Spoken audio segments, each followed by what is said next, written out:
அனைவருக்கும் வணக்கம். ஹேமலதா சீதாவில் வாங்க வீடியோக்குள்ளே போகலாம். எல்லோரும் நல்லா இருக்கீங்களா? சாப்பிட்டீங்களா? உடம்பை நல்லா வச்சுக்கோங்க. நான் இன்றைக்கி வெளியில் எங்கேயும் போகல. என் பொண்ணு கூப்பிட்டவாம்மா ஸ்கூலுக்கு போகலாம், பாப்பா போய் கூப்பிட்டு வரலாம் சின்னவளை அப்படின்னாப்புல. நான் வரல போம்மா அப்படின்ட்டேன். போர் அடிக்குது. அதனால் இந்த ஃப்ரிட்ஜில் போய் இந்த என்ன இருக்குன்னு பார்த்தேன். இந்த மிளகா இருந்தது. இது கொடை மிளகா தமிழில், இங்கிலீஷில் பெல் பெப்பர்ஸ் அது பேர். இங்கே கிடைக்கிது. ஆரஞ்சு, எல்லோ, ரெட்டு, கிரீன் கிடைக்கிது. நாங்கள் வாங்கலை, இதை மட்டும் வாங்கிட்டு வந்து வச்சுட்டோம். இது நூடுல்ஸ் செய்யும்போது அதை கூட கட் பண்ணி போட்டுக்கலாம். நூடுல்ஸு, கோஸ் பொரியல், அப்புறம் கேரட் பொரியலையும் போடலாம்.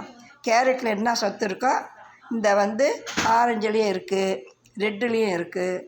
இது உடம்புக்கு நல்லது. சீக்கிரமாகவும் ஜீரணம் ஆகிடும். இது காரமே கிடையாது. சின்ன குழந்தைங்க கூட சாப்பிட்லாம், பெரியவங்களும் சாப்பிட்லாம். இது இன்றைக்கி செய்கிறேன்னு சொல்லியிருக்கா, செஞ்சு வச்சுட்டா போல இருக்குது. இனிமேல் தான் மத்தியானம் போய் சாப்பிட்ணும். நீங்களும் இதை செஞ்சு சாப்பிடுங்க, உடம்புக்கு நல்லது. இது நல்லா கிடைக்குது. இங்கே நிறைய கிடைக்குது. இங்கே நம்ம இந்தியாவில் கிடைக்குதான்னு தெரியல. நான் பச்சை தான் வாங்கியிருக்கேன். அதை செஞ்சு நான் சமைச்சிருக்கேன். கோதுமை உப்புமா கூட போட்டுக்கலாம். அதை ரவை செய்கிறோம்ல, அந்த உப்புமாவையும் போட்டுக்கலாம். இது ரொம்ப நல்லது. இது பொடி கட்டு, காரம் கிடையாது. அப்புறம் நான் இங்கே பொண்ணு வீட்டில் தான் இருக்கேன். ஜனவரி மாதம்தான் வருவாங்க. உங்களெல்லாம் பார்க்கணுன்னு தோணுது. அங்கே பார்ப்பேன். ஆனால் ஃபோனில் பேசிகிட்டு இருக்கேன் நான். எல்லாம் எப்படி இருக்கீங்க, போகிறீங்க அப்படின்ட்டு, சாப்பிட்டீங்களா அப்படின்ட்டு. உடம்பு ஆரோக்கியமாக பார்த்துக்கோங்க. இங்கே போர் தான் அடிக்குது. நம்ம ஊர் மாரி இல்லை. நினச்சா வெளியில் போவோம், வருவோம், ஃப்ரெண்டுங்களாம் போய் மீட் பண்ணுவோம். இது எங்கேயும் போக முடியாது. இவங்க எங்கே கார் எடுத்துகிட்டு போகிறாங்களோ அப்போ தான் நம்ம போக முடியும். வெளியில் அக்கம் பக்கத்தில் கூட யார்கிட்டையும் பேசக்கூடாது. எல்லாம் இங்கே ரூல்ஸு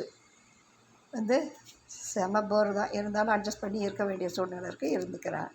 ஆனால் என்ஜாய் பண்ணுறேன் நான். இதேமாரி சிறு வீடியோ ஃபங்க்ஷன் எல்லாம் கூட்டு போவாங்க, அங்கே போய் எப்படியாவது ஒரு வீடியோ எடுத்துருவேன். நான் எடுத்து போட்டுருவேன். இது எனக்கு மனசு கொஞ்சம் ஆரோக்கியமாக இருக்குது, சந்தோஷமாக இருக்குது. ஒரு வீடியோ எடுக்கலாம், எனக்கு மனசு சந்தோஷமாகவே இருக்குது. ஏதோ ஒன்று போட்டுடுறேன். நீங்களும் பாருங்கள். நல்லா என்டர்டெயின் வீடியோ தான். ஓகேவா? பாய்.